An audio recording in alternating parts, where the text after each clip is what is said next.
Hello students, आज आपण practice set number 38 याचे प्रॉब्लेम्स सॉल्व करणार आहोत आणि हे बहुतेक सगळे जे एक्झाम्पल्स आहेत हे इन्व्हर्स प्रपोर्शनचे आहे हे आपल्याला लक्षात ठेवायचं आहे. तर त्यातला फर्स्ट क्वेश्चन आपण आधी रीड करूया. 5 workers take 12 days to weed a field. How many days would 6 workers take? How many would 15 take? आता इथे विचारलं आहे की 5 वर्कर्स आहेत आणि त्यांना 12 दिवस लागत आहेत to weed a field. To weed म्हणजे काय की शेतातलं जे गवत असतं, तण असतं, ते काढणे, बरोबर आहे. तर ते काढण्यासाठी 5 वर्कर्सला 12 दिवस लागत आहेत आणि 6 वर्कर्सला किती लागणार असा तो पुढचा प्रश्न विचारतो आहे. त्याचप्रमाणे 15 वर्कर्सला किती वेळ लागणार, किती दिवस लागणार हे आपल्याला शोधायचं आहे. म्हणजे आपल्याला 2 ॲन्सर्स आपल्याला डिराईव्ह करायचे आहेत. कोणते? एक 6 वर्कर्ससाठी आणि 15 वर्कर्ससाठी. ठीक आहे. आपल्याकडे पहिला डेटा त्यांनी दिला आहे तो म्हणजे 5 वर्कर्सचा आहे आणि डेज दिले आहेत 12. यावरनं आपल्याला आता बाकीचे 6 वर्कर्ससाठी आणि 15 वर्कर्ससाठीचं ॲन्सर शोधायचं आहे. आता इथे आपण सुरुवात करूया. Let 6 workers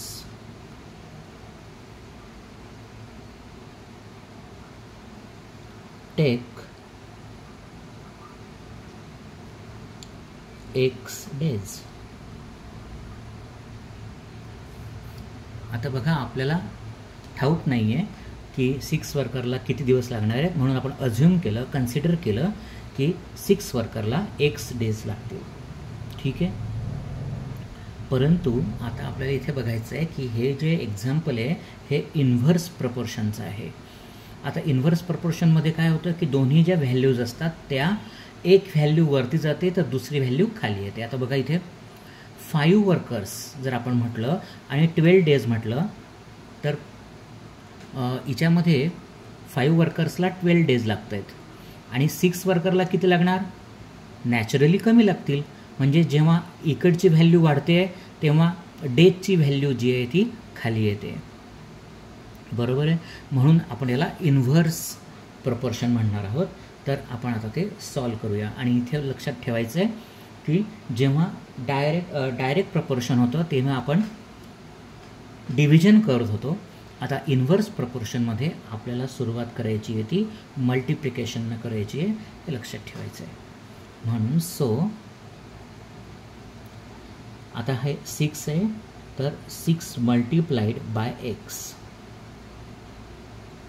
is equal to, आपल्याला त्यांनी किती दिले? 5 वर्कर्स आणि डेज दिले आहेत 12. ठीक आहे. आता हे 6x झालं, म्हणून आपण एक काम करूया, ह्या 6ला वेगळं काढूया. Is equal to 5 into 12 upon 6. कारण 6 ह्या इज इक्वल टूच्या साईनच्या इकडे आल्यानंतर तो मल्टिप्लिकेशनचा डिव्हिजन होत आहे, हे आपल्याला लक्षात ठेवायचं आहे. तर आता आपण करूया 6 1 जा 6, 6 2 जा 12. मग इथे काय येणार? 5 2 जा 10. इथे बघा X इक्वल टू 10. म्हणून आपण इथे ॲन्सर इथे लिहूया.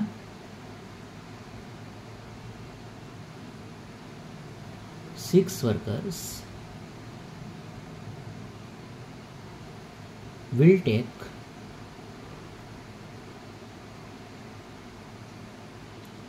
10 days. ओके, हे आन्सर आलं आपलं. आता आपल्याला पुढचा जो एक हे आहे 15 लेबरचा तो हे करायचा आहे. मग आपण परत करूया. हा फर्स्ट पार्ट झाला. आता सेकंड पार्ट परत. Let 15 workers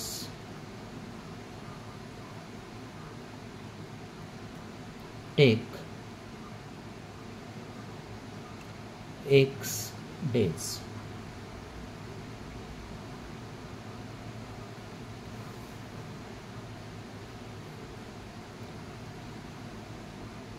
so 15 multiplied by X is equal to 5 into 12. हे 5 इंटू 12 जे आहे पहिलं तेच आपण परत घ्यायचं आहे. सो आता आपण एक्सला बाहेर काढूया. 5 इंटू 12 डिवायडेड बाय 15.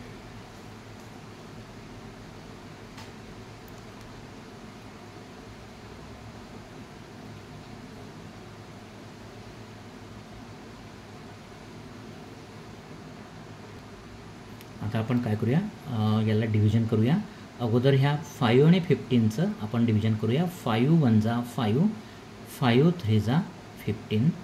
आता राहिलं 12/3. आता याचंही आपण जर केलं तर 3 4 जा 12, म्हणजे इथे येते बघा x इक्वल टू 4. मग जर याचा आपण आन्सर लिहूया. 15 workers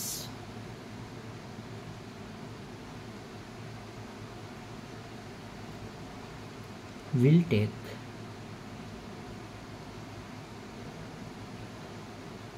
4 days. ठीक आहे. मग इथे लक्षात मात्र घ्यायचं आहे आपल्याला की मागच्या सेटमध्ये डिरेक्ट प्रपोर्शनचे एक्झाम्पल्स होते.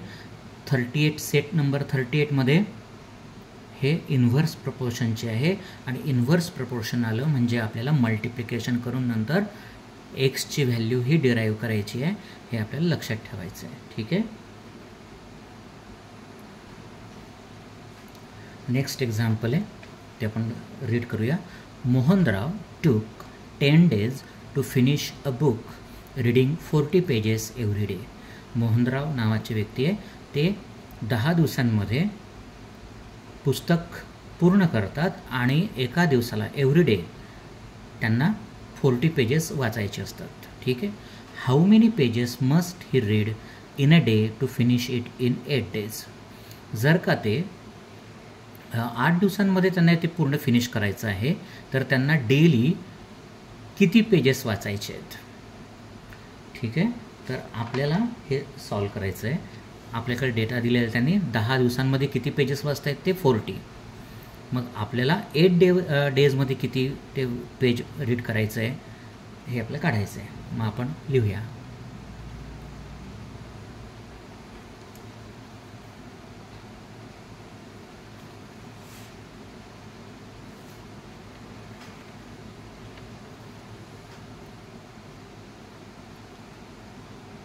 Let the number of pages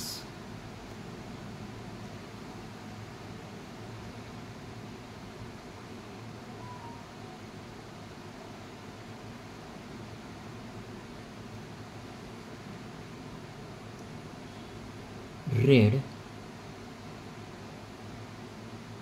be x.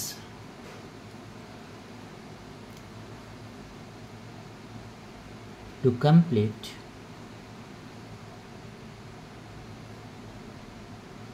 reading a book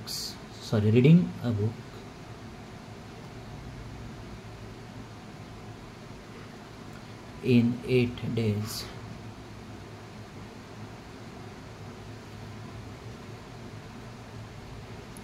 ठीक आहे. आपल्याला आता 8 डेजमध्ये किती पेजेस करायचे तर एक्स पेज करायचे हे आपण आता हे केलं आहे. ठीक आहे. आता हे एक्झाम्पलसुद्धा इन्व्हर्स प्रपोर्शनमध्ये आहे हे लक्षात ठेवायचं आहे. तर सुरुवातीला आपल्याला आता काय करायचं आहे, multiplication 8 multiplied by X. 8 multiplied by X is equal to 10 days दिले त्यांना. 10 डेज आणि 40 पेजेस आहेत. मग तेही आपण लिहून घेऊया. Okay. X is equal to 10 into 40 divided by 8. ठीक आहे.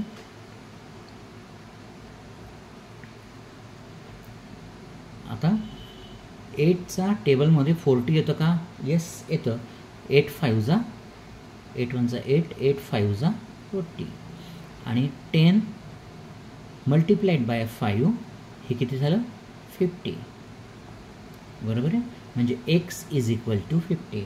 मग ॲन्सर काय आलं ते ॲन्सर आपण आता लिहून घेऊया.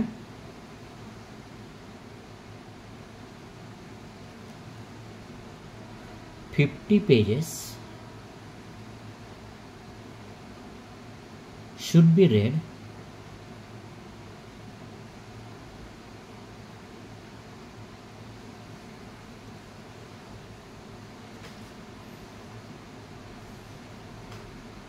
to complete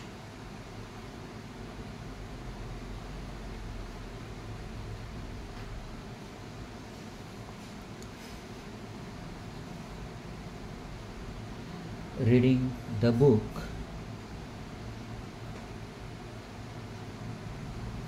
in 8 days."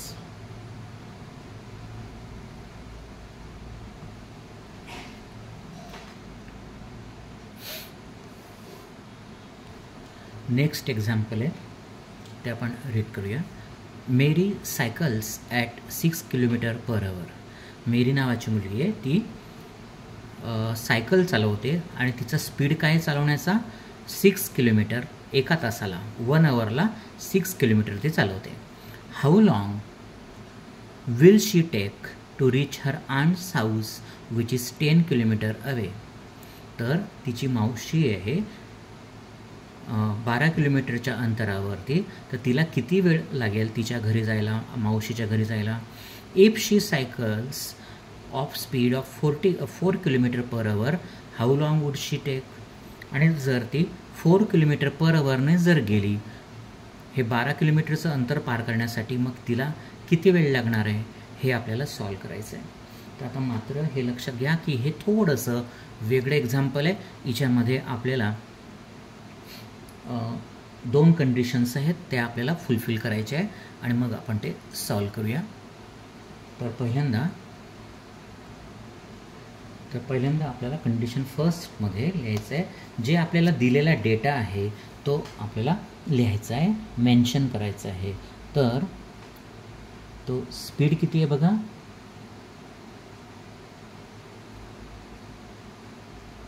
6 km/h. ठीक आहे. नंतर डिस्टन्स दिलं आहे, त्यांनी डिस्टन्स दिलं आहे 12 किलोमीटर आणि टाईम. आणि मग त्यांनी विचारलं आहे की टाईम किती लागणार आहे हे आपल्याला काढायचं आहे. मग आता आपण याच्यामध्ये हे सॉल्व करताना एका फॉर्म्युल्याचा वापर करणार आहोत, तो म्हणजे टाईम. की एक अंतर आहे, ते अंतर पार करण्यासाठी एका विशिष्ट स्पीडनं जायचं आहे, तर ते अंतर पार करण्यासाठी किती वेळ लागणार आहे यासाठी फॉर्म्युला आहे. तो फॉर्म्युला कोणता आहे फिजिक्सचा, तर time is equal to distance upon speed. जर आपल्याला टाईम काढायचा आहे, टाईमची व्हॅल्यू कॅल्क्युलेट करायची आहे, तर अगोदरवरती डिस्टन्स आणि डिव्हायडेड बाय स्पीड हे आपल्याला करायचं आहे. तर मग दॅट्स वाय टाईम, मग डिस्टन्स किती दिलं आहे त्यांनी आपल्याला 12 किलोमीटर दिलं आहे आणि स्पीड किती दिला आहे बघा, हा 6 आहे. मग 6 1 जा 6, 6 2 जा 12, जे म्हणून time is equal to 2 hours. ठीक आहे. म्हणजे पहिलं कंडिशन जी होती ती आपण त्याचा ॲन्सर दिलं आहे की तिला जर स्पीड 6 km/h असला आणि 12 किलोमीटर पार करायचं आहे अंतर, तर तिला 2 hours लागतील. आता 4 किलोमीटर पण राहिलेलं आहे, 4 km/h, त्याचंही आपल्याला काढायचं आहे. मग तेही आपण आता काढूया. Condition second,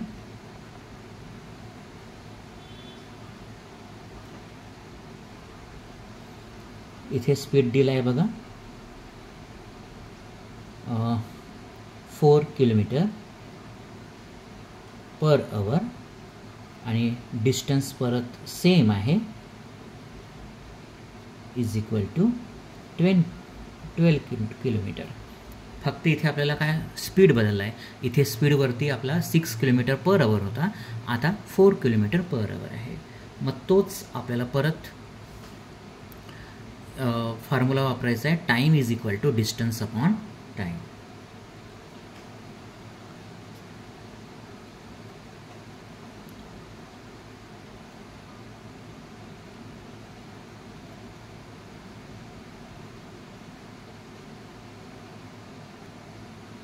distance upon speed is equal to distance किती आहे 12 आणि स्पीड किती आहे 4. 4 1 जा 4, 4 3 जा 12, म्हणजे इथे आला time is equal to 3 hours.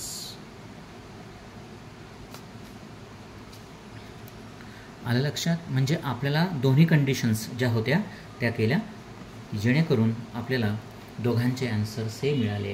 म्हणजे पहिल्यांदा 6 किलोमीटर पर आवरचं असताना किती वेळ लागणार, तर तो 2 आवर्स. आणि जेव्हा 4 किलोमीटर पर आवरने ती सायकल चालणार तेव्हा ते 12 किलोमीटरचं अंतर किती तासात कंप्लीट होणार आहे, 3 आवर्स. मग आपण त्यांचे दोघांचे आन्सर्स हे लिहून घेऊया.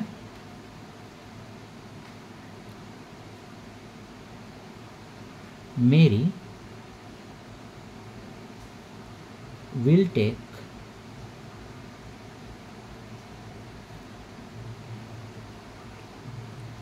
2 hours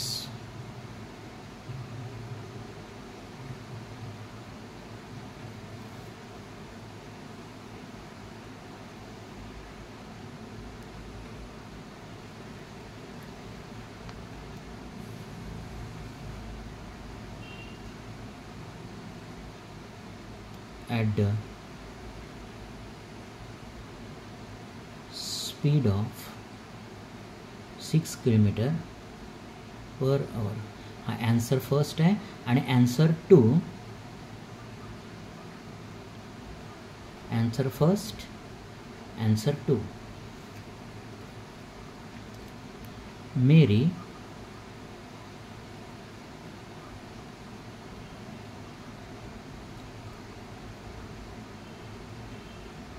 will take 3 hours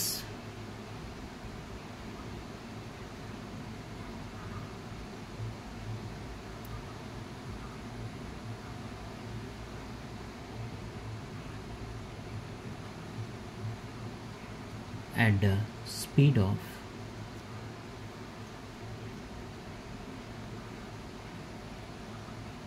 4 kilometre per hour. इथे बघा, म्हणून मी तुम्हाला म्हटलं थोडंसं हे एक्झाम्पल वेगळं आहे. इथे आपल्याला फॉर्म्युलाचा वापर करायचा होता फिजिक्समधला, तो म्हणजे टाईम हा कॅल्क्युलेट करण्यासाठी डिस्टन्स अपॉन स्पीड हे आपल्याला द्यायचं होतं. ठीक आहे. मला असं वाटतं हे याच्याकडे थोडंसं तुम्हाला प्रॅक्टिस करण्याची गरज पडेल ह्या पर्टिक्युलर एक्झाम्पलसाठी. ठीक आहे. आपण आता नेक्स्ट एक्झाम्पल बघूया. नेक्स्ट एक्झाम्पल आहे, the stock of grain in a government warehouse last 30 days for 400 people. एक गोदाम आहे, गव्हर्नमेंटचं वेअरहाऊस आहे, तिच्यामध्ये जे ग्रेन ठेवलं जातं ते 30 daysसाठी ठेवलं जातं आणि ते किती लोकांना पुरतं, 400 पीपलसाठी पुरतं. How many days will it last for 6000 people. मग 6000 पीपलसाठी ते किती दिवस पुरणार, म्हणजे किती डेज लागणार, किती दिवस पुरणार, ते याचं कॅल्क्युलेशन आपल्याला करायचं आहे. तर आपण नेहमीप्रमाणे कन्सिडर करूया.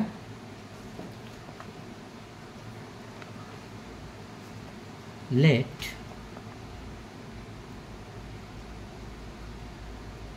The stock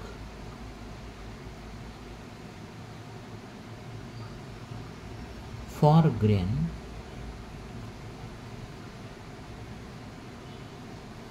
last for X days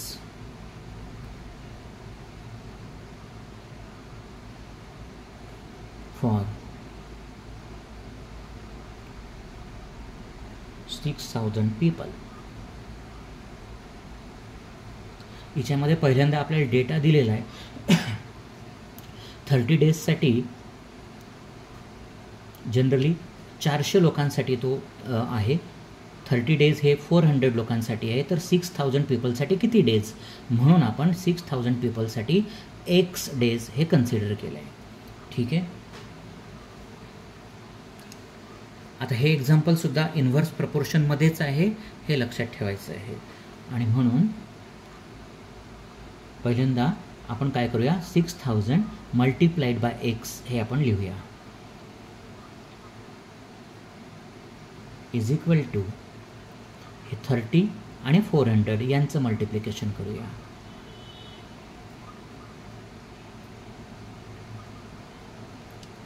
आता एक्सला आपण इकडे लिहूया, X is equal to 30 into 400 divided by 6000.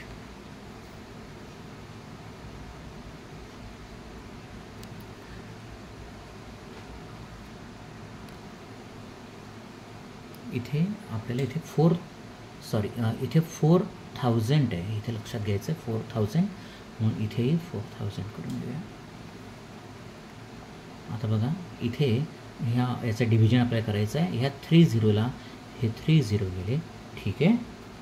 Is equal to 34 किती येतील, 120 डिवायडेड बाय 6.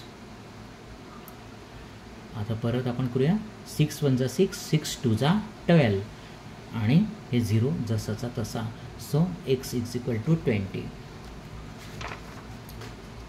म्हणजे ॲन्सर आपलं फायनल काय आलं, 20. मग आपण आता काय करूया, ते ॲन्सर याच्यात लिहून घेऊया, वर्डमध्ये ॲन्सर लिहून घेऊया.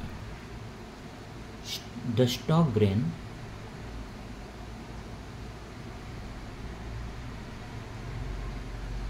the stock of grain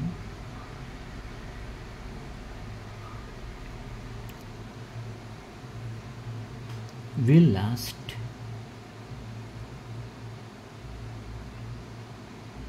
for 20 days.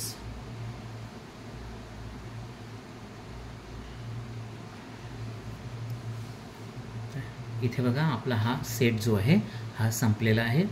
आता आपण नेक्स्ट व्हिडिओमध्ये नेक्स्ट प्रॅक्टिस सेट बघणार आहोत. याच्यामध्ये काही अडचण असेल तर नक्की विचारा. व्हिडिओला लाईक करा, चॅनलला सबस्क्राईब करा. थँक्यू.